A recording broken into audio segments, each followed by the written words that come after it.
Tough week last week. Put a lot of time, a lot of energy into that. I mean, not just us as coaches, but the kids, the players, everybody. And you know, it's disappointing.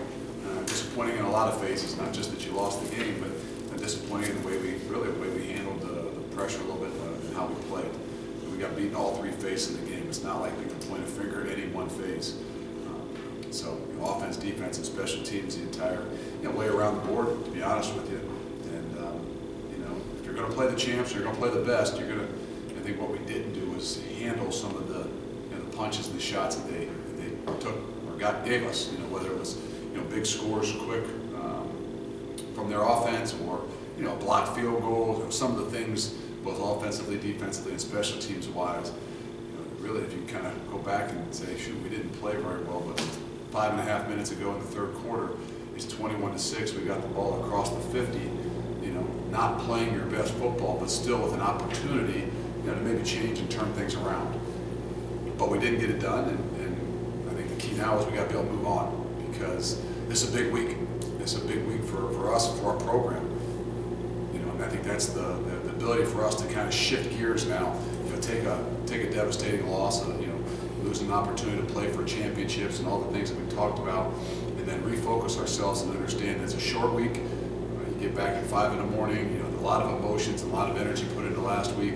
How do you continue to move forward and play better, and put your best foot forward? And I think for us, it's really important about this is a chance for us to make history. I think 6 teams in UC history since 1885 have had 10 or more wins, and we have an opportunity to do that. So this week's all about a chance to make history for our seniors and really for our program. For our program to be able to take one of these big shots and big punches and be able to come back. And I think that's pride ourselves on the ability to handle adversity and respond well in all phases. I think this is a big phase. This is a big step for us. I think we did a good job after Temple and taking a shot, but this one was different. So we've got to get back to work. We've got to make sure we've got the minds of our 18 to 22-year-olds. And I told the coaches that this will be their biggest challenge as a coach to me in the entire year. Is getting the minds right for these guys to go play on Friday. Short term, obviously, it's disappointing, the result, but long term, do you think it was good for them to experience that, the week, the environment, playing in a big game, being on national TV? It's never, I mean, when you really start to go back and you look at it, and obviously in the off-season you will, sometimes your greatest adversities are what make you grow the most. As we really study and things like that. There's a lot of things from the entire week, from the attention, the opportunity to be in a situation to play for a championship, the atmosphere, and things like that. But it still comes down, to being able to handle those situations. So I think our guys will have an opportunity to learn a lot from it, and these are the situations you want to be in. What was the message, talk about the challenge for the coaches this week, what was the message on Sunday watching the film? How do you feel like the players responded? They're good. I mean, they're disappointed too. I mean, that's the thing. Sometimes, when you put as much into it, and, you have as much high hopes and expectations in the way that things have gone, they're disappointed. And it's always interesting to see when they come in on Sunday. I don't think they knew exactly, like, okay, what's it going to be like? What's coach going to be like? How's this going to be? And it wasn't a whole lot of anything other than, hey, let's look at the culture of what we do and how we handle things. And I think that one of those big messages is, we talk about the culture here, the brotherhood, and things like that, and understanding what letting a brother down is really all about. Some guys think that because you lost, you let a brother down. Garrett Campbell, coach, I'm not going to let you down. You go out there and I'm going to play. Garrett, you're not letting me down. If you go out there and you can't play, you're not letting me down. The only way you let me down is you go out there and put yourself in harm's way. You go out there and selfishly you want to play, but if you don't think that you can truly help our team play better, then you got to say it. And so I think it's an opportunity for us to grow, just learn from not just all the experiences, but even the experience of, hey, what is letting a brother down? There's some big plays in that game. Not letting a guy down because you don't make the play. It's how we handle those things that in return can be what lets people down. Looking at senior day, overall, what has this group meant to you as the group that kind of got things back on track? It's hard to just pinpoint. I mean, they mean a lot, obviously. I mean, I'm not saying the seniors last year didn't mean a lot, and that's the, you know them better, you've seen a growth. They all mean a lot to you, but it's you get the experiences of seeing a guy change, and I don't just mean, oh, they changed in 1 year, but their ability to affect a culture. So you're so excited about what it is that they've done, but you're also so grateful. This is, to me, what you love about coaching. It's being, having a successful season, having the wins. You want to win championships, but really, when you look back at it, when you see some growth in their ability to how these guys have, played their best football their senior year, but also how they've really helped, change the locker room in the ways that which we want to be able to change it. And I think that's just through relationships, that's through, the care and the love for, not just your brothers, but that name that's on the front of your chest. And I hope that they understand that, and I hope that our entire program understands that, so that they understand what the magnitude of this week is all about. You talk about being a line-driven program. Between the offensive and defensive line, I think that's over half of your seniors. Is that? Yeah, it's scary for them. I mean, that's why the entire season has been, yes, those guys are the strength and the core of who we are, but the development of those guys that are behind them is really going to be what the future is all about. So it's been addressed the entire season, and, from the offensive line to the defensive line, and the development of those things. But that's why once we get ourselves into a bowl prep and things like that, there's going to be a lot of emphasis put in those areas, because you set these standards and this expectation.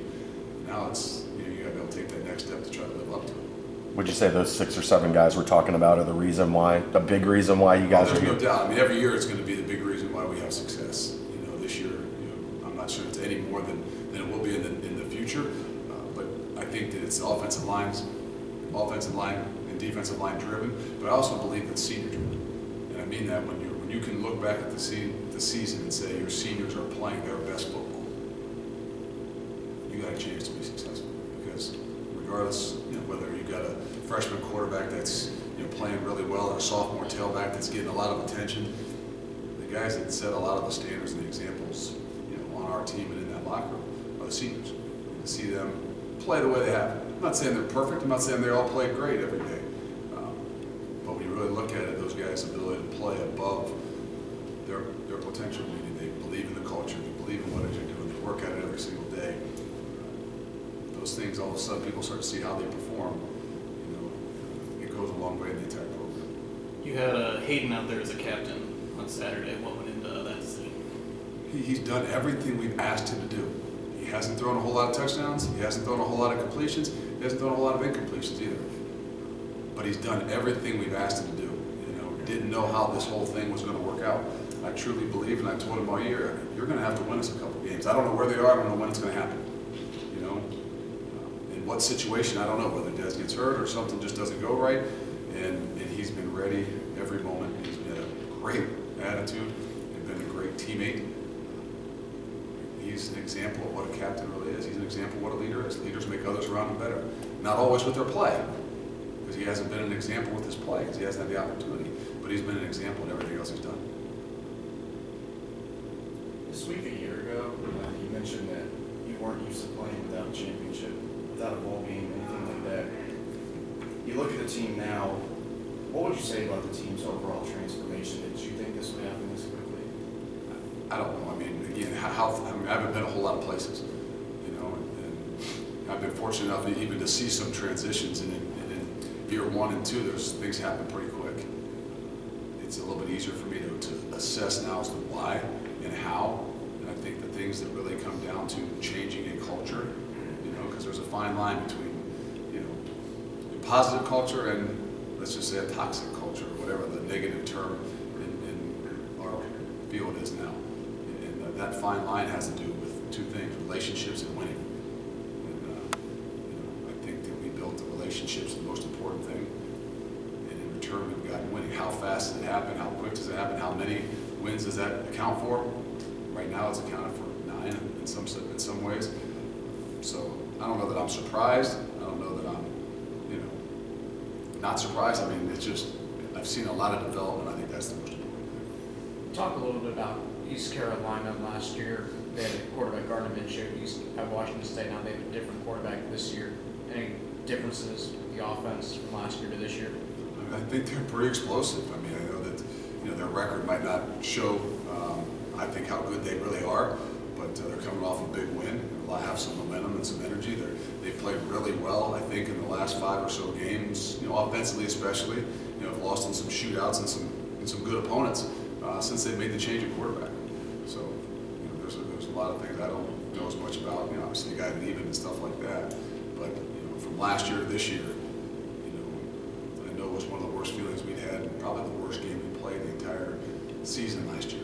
So, I think that sticks hopefully in a lot of our minds and say, hey, we want to erase that feeling. We got to do it on Friday. I don't know if this is a stupid question or not, but No questions, there's no questions. let's make sure you That's feel, what I tell the players. make I'm sure not you sure feel that way in a about couple you. of seconds. You talk a lot about brotherhood and camaraderie this season. Is there anything different or special you try to do? Guys aren't going to be able to be with their families for Thanksgiving. They have a game on Friday. How do you handle something like that? This one's difficult because I've played a lot on Saturdays of Thanksgiving, and you have that opportunity on Thursday to kind of have some time, whether it's our coaches with their families or the players with their families. But playing on Friday is different, so we kind of had that talk that Thursday is our pregame, and you work 285 days a year for 12 guaranteed game days, and those game days are special, whether it's the pregame on the day before the game or the actual day of the game, so we have to hold that sacred. So we're going to try to give a little bit of time, obviously, when we can practice on Wednesday, if families are in town and things like that. We've got a Thanksgiving dinner on Wednesday night, but really we just want guys to have a place to go to make sure Wednesday night they're going to have a good meal and be with some family. If family's not in town, if they don't have a place to go on Thursday, whether they're on the travel squad or not, we'll take them with us to the hotel, and we're not going to have mashed potatoes and turkey. We're going to have our normal, night, Friday night, or in this case Thursday night meal, pregame, night before a game. But again, it's not food. It's not something you put on your table, something special. No, it's about the people you're around, and I think that's where either way, whether they're with their true family or with this family, we're going to be together and we're going to celebrate.